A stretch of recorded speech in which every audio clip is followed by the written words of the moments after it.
They're going to have multiple tactical teams. They're going to have undercover officers.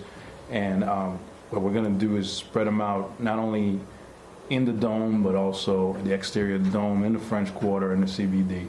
So they'll be responsible for different geographical areas, and their duties will be responding to those areas.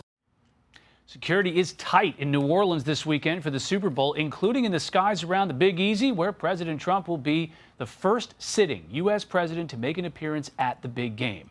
To explain more on the new security measures in New Orleans, former New York Police Department inspector and Fox News contributor Paul Mauro joins me live. Paul, thanks so much for joining us.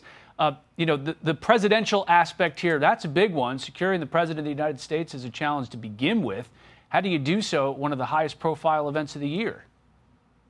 Right. So Super Bowl every year is a designated national security event as it is. Add the overlay of Donald Trump attending, and you have all kinds of new challenges. So the way this gets set up is that as a national security event, the Secret Service has the ticket for doing the planning, the site security, et cetera. The FBI will have the investigatory and counterterrorism piece. FEMA is designated to handle any recovery that's necessary. But these are federal agencies with some limited bodies. They don't have that much personnel. They're going to have to rely very heavily on the local PD. And that's why you're going to see the New Orleans Police Department. Almost certainly you're going to have Louisiana State Police and other agencies kicking in, because this is really a heavy resource drain. And there's a lot you won't see. You know, you're going to have restricted airspace. You're going to have some digital stuff going on to try to harden this target and pick up any threats. You're going to have snipers. You're going to have the dogs out there. There's some anti-WMD measures. There is a lot. This is the Super Bowl, not just for the two teams, but in many ways for law enforcement as well. So it's only been about 5 weeks since there was that terrorist attack in New Orleans. Local officials say they've made some changes. Take a listen. There have been significant changes made to the French Quarter and the downtown area. There's been this expanded security zone in the French Quarter that the state and the city have put into place with additional bollards and barricades. Paul, do you think they've done enough down there to help harden that target for spectators?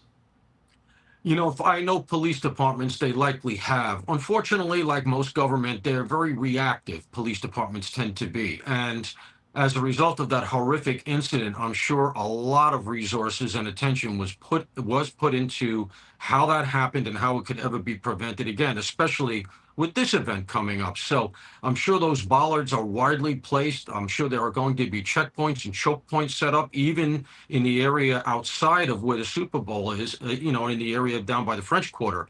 And as I said, there'll be things you don't see. There'll be cameras up, there'll be plate readers, there'll be drones, the whole package.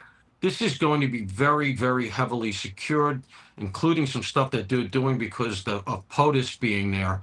And, I'm confident they're going to be able to pull it off. I think it's going to be great, and the city could use it. For people in town who are there for the game, what should they keep in mind as they go around the French Quarter, the Super Bowl site? I mean, are there tips that you have for them to make sure that they're safe? Yeah, I would. And one of them, and it's very endemic to the French Quarter, I've been there many times, is the horrific terrorist attack is something that you always have to keep in mind. If you hear gunshots, drop to the ground, all the other stuff. But far more common is something as prosaic as a pickpocket. So New Orleans has a lot of street culture, right? Anywhere you go in the quarter, there's going to be a guy playing a guitar, playing a banjo, playing a saxophone. Pickpockets work those crowds. So just watch your stuff, because, while it's not at the level of a terrorist attack, thank God, it's a lot more common. Property crimes like that can ruin your vacation. You're in town for a good time, and your wallet, your purse is gone. Very, very common. Common here in New York, very common in the quarter.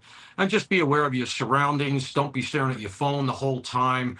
Know where your exit is. If you're in a restaurant that's overcrowded or a bar, common sense things like that, a little edge like that can give you, a lot more peace of mind. Take it easy in the Big Easy. Paul Mauro, thanks so much for joining us. Really appreciate it.